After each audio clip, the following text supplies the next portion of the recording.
അപ്പോൾ ഒരു കാരണവശാലും പിണറായി 3.0 ഉണ്ടാകില്ല, ഉണ്ടാകാൻ സാധ്യതയില്ല.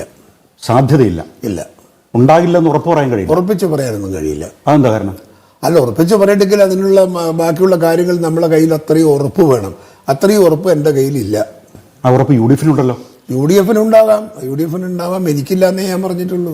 100 സീറ്റിൽ കൂടുതൽ കിട്ടുമെന്നാണ് പ്രതിപക്ഷം കിട്ടും. അത് സത്യമാണ്. സതീശൻ എത്രയോ മാസമായിട്ട് പറയുന്നതാണ് സീറ്റ് 100 സീറ്റ് കിട്ടും. ആ കിട്ടുമെന്ന് ഞങ്ങളും പറഞ്ഞിരുന്നു. സീറ്റ് കിട്ടും, ഭൂരിപക്ഷം സീറ്റ് നമുക്ക് കിട്ടും എന്നുള്ള കാര്യത്തിൽ തർക്കമൊന്നുമില്ല. ഇത്തവണ നമ്മൾ ഭൂരിപക്ഷം വാങ്ങുമെന്ന കാര്യത്തിൽ എനിക്കും തർക്കമില്ല. ആ തർക്കത്തിലൊന്നുമല്ല ഞാനിത് ഇങ്ങനെ പറയുന്നത്. ഉറപ്പുണ്ട്, എനിക്കും ഉറപ്പുണ്ട്. ഒരു LDFന്റെ കയ്യിലിരിക്കുന്ന ഒരു ശക്തമായ ഒരു സീറ്റ് പിടിച്ചെടുക്കാൻ മത്സരിക്കണമെന്നല്ലോ ആഗ്രഹിച്ചത്. അങ്ങനെയാണെങ്കിൽ ഇപ്പോൾ താങ്കൾ മത്സരിക്കേണ്ടിയിരുന്നത് ധർമ്മടത്തല്ലേ? ധർമ്മടത്താണ് അല്ലേ?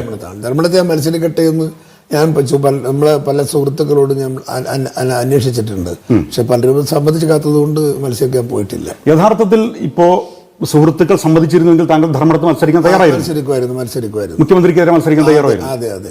ഓക്കെ. KPCC അധ്യക്ഷ സ്ഥാനത്ത് നിന്ന് ഒഴിയേണ്ടി വന്നപ്പോ ഏതെങ്കിലും തരത്തിൽ ഒരു ഉറപ്പ് ഹൈക്കമാൻഡ് താങ്കൾക്ക് തന്നിരുന്നു, അസംബ്ലിയിൽ ഒരു അവസരം ലഭിക്കും എന്ന മട്ടിൽ?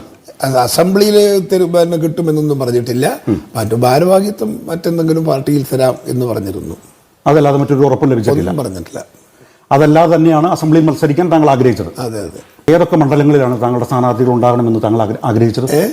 ഏതൊക്കെ മണ്ഡലത്തിലാണ് താങ്കൾക്ക് വേണ്ടപ്പെട്ട സ്ഥാനാർത്ഥികൾ ഉണ്ടാകണമെന്ന് താങ്കൾ ആഗ്രഹിച്ചത്? പിന്നെ കണ്ണൂർ ജില്ലയിലുള്ള കുറേ മണ്ഡലങ്ങളിൽ ഇത് വേണമെന്ന്. കാരണം ഞങ്ങളുമായിട്ട് നല്ല ബന്ധമുള്ള ഒരു മണ്ഡലമാണ് കണ്ണൂരിലെ മണ്ഡലം.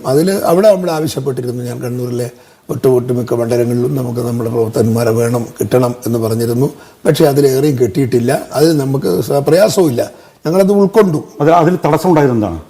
തടസ്സം അത് അവർ പറയേണ്ടതാണ്, ഞങ്ങൾക്ക് പറയാൻ പറ്റില്ല. അതിൽ ഹൈക്കമാൻഡിന്റെ തീരുമാനമായിരുന്നു, സ്റ്റേറ്റ് ലീഡർഷിപ്പിന്റെ തീരുമാനമായിരുന്നു? സ്റ്റേറ്റ് ലീഡർഷിപ്പിന്റെ തീരുമാനമാണ്.